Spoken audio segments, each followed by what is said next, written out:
जंगल में कालू कौआ मटर पुलाव बनाकर बेचा करता था। उसके मटर पुलाव खाने पक्षी दूर दूर से आया करते थे। कबूतर कौवे के ढाबे पर आता है। अरे मटर पुलाव वाले कौवे, तेरे बारे में बहुत सुना है। आज तेरे मटर पुलाव खाकर ही जाऊंगा। हाँ हाँ, क्यों नहीं कबूतर भाई, जरूर अभी देता हूँ। एक बार मेरे मटर पुलाव खाओगे तो बार बार आओगे। मेरे नमकीन चावलों जैसे मटर पुलाव तुम्हें और कहीं से नहीं मिलेंगे।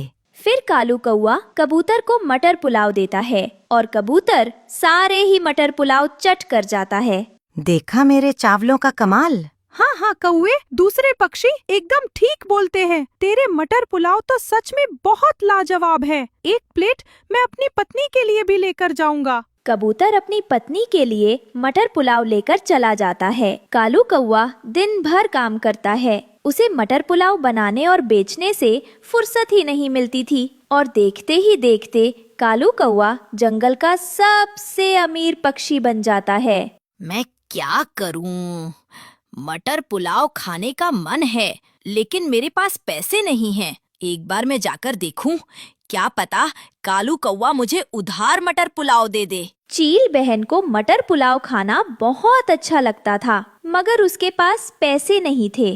वो हमेशा कालू कौवे से मटर पुलाव उधार लेकर खाया करती। चील कौवे के पास जाती है।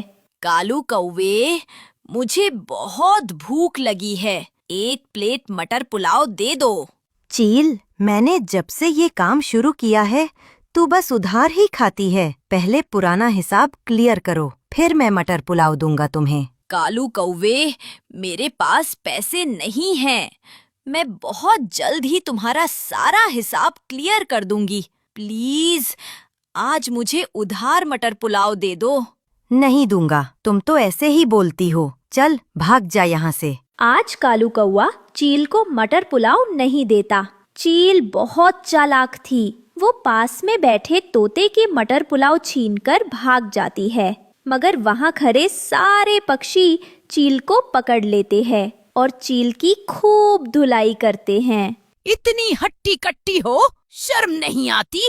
दूसरों का भोजन लेकर भागती हो। कालू भाई, ये चील ऐसे ही करती है। मैंने इसे मोमोज की दुकान पर भी देखा था। ये ऐसे ही दूसरों का भोजन लेकर भागती है।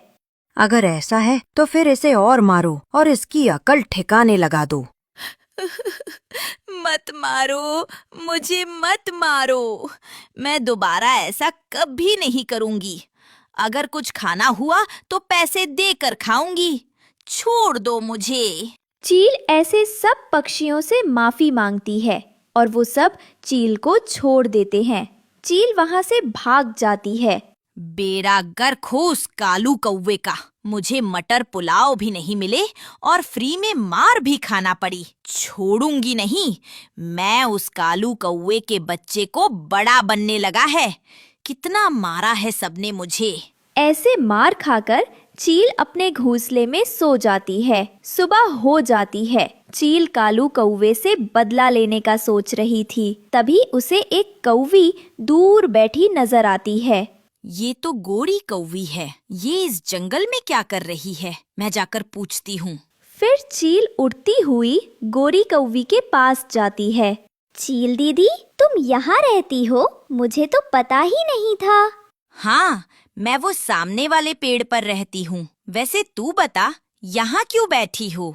मैं क्या बताऊं, जहाँ मैं रहती थी वहाँ के सारे पक्षियों ने मुझे जंगल से बाहर निकाल दिया। अब किसी अच्छे से घर की तलाश में हूँ। तुम मेरे साथ चलो। ऐसे चील गोरी कौवी को अपने घोंसले में ले जाती है और कालू कौवे के बारे में सब कुछ बताती है। गोरी तो बिल्कुल ठीक समय पर आई है। यहाँ एक कालू कौवा रहता है। वो बहुत ज्यादा अमीर है। पूरे जंगल में उसके जैसा कोई नहीं। बस तू कालू से झूठ मूठ की शादी कर और फिर उससे सब कुछ लेकर भाग जाएंगे। आइडिया तो अच्छा है, मगर ज्यादा मुनाफा मेरा होगा। तुझे बस तेरा हिस्सा मिलेगा। ठीक है, मुझे मंजूर है। अब पता चलेगा उस कालू कौवे को जिसने मुझे पक्षियों से मरवाया था। वो कालू कौवा हर रोज सुबह के 4 बजे जाता है नदी पर। तुम उसी समय उससे मिल लेना।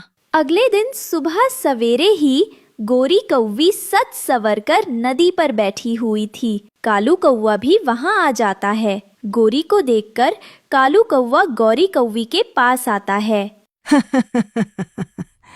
मेरा नाम कालू कौवा है, और आपका? मैं गोरी हूँ, अभी नई नई आई हूँ इस जंगल में। सुबह की ये ताजी ताजी हवा मुझे बहुत पसंद है। अरे वाह, हमारी सोच कितनी मिलती है। मैं तो हर दिन यहाँ आता हूँ, मगर मुझे ये नहीं पता था कि आज मुझे कोई इतना सुंदर अजनबी मिलेगा। आप मुझे अजनबी तो ना कहें, अब मैं आपके जंगल में ही रहने वाली हूँ।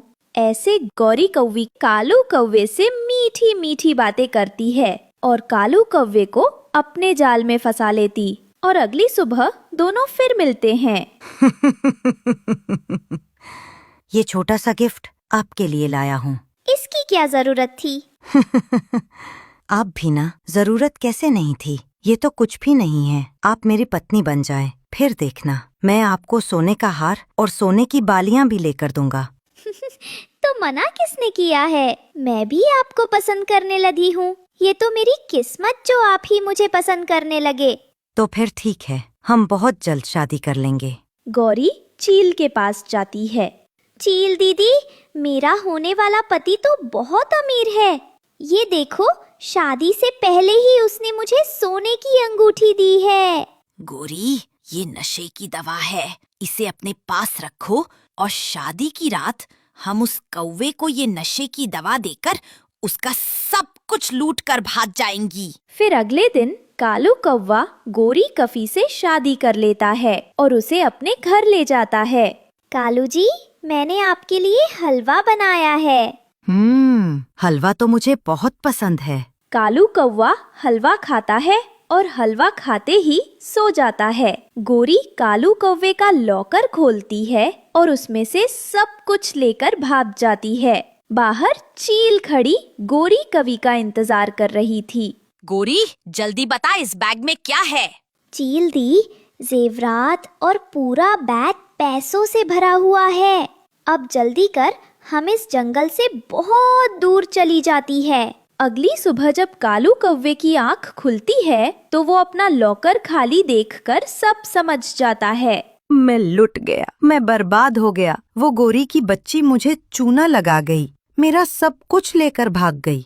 रानो चिड़िया उसके रोने की आवाज सुन कालू कौवे के पास आती हैं। कालू, चुप हो जाओ, रोने से कुछ नहीं होने वाला। तुम्हें शादी से पहले जांच करनी चाहिए थी। जो हुआ सो हुआ, चलो मेरे साथ। कहाँ जाना है? मुझे कहीं नहीं जाना। चलो तो, मैंने तुम्हें कुछ दिखाना है। कालू कौवा रानो के साथ जाता है। वो उसे जंगल की दूसरी तरफ लेकर जाती है। यहाँ क्या है रानो? बस थोड़ा और आगे चलो, फिर सब अपनी आंखों से देख लेना। रानो चिड़िया कालू कौवे को और आगे लेकर जाती है। सामने एक ऑटो रिक्शा टूटा पड़ा था। चील और गोरी कौवी खून में लथपथ पड़ी थी। वो दोनों अपनी जान गंवा चुकी थी। ये सब कैसे हुआ? मैं भोजन की खोज में आई थी तो मैंने इन दोनों को देखा। सुना है ये ऑटो भी चोरी का था। बुराई का अंजाम देखो कैसे बुरा हुआ, और तुम्हारी मेहनत से कमाई हुई चीजें तुम्हें दोबारा मिल गई। हाँ रानो बहन, आप ठीक ही कह रहे हो।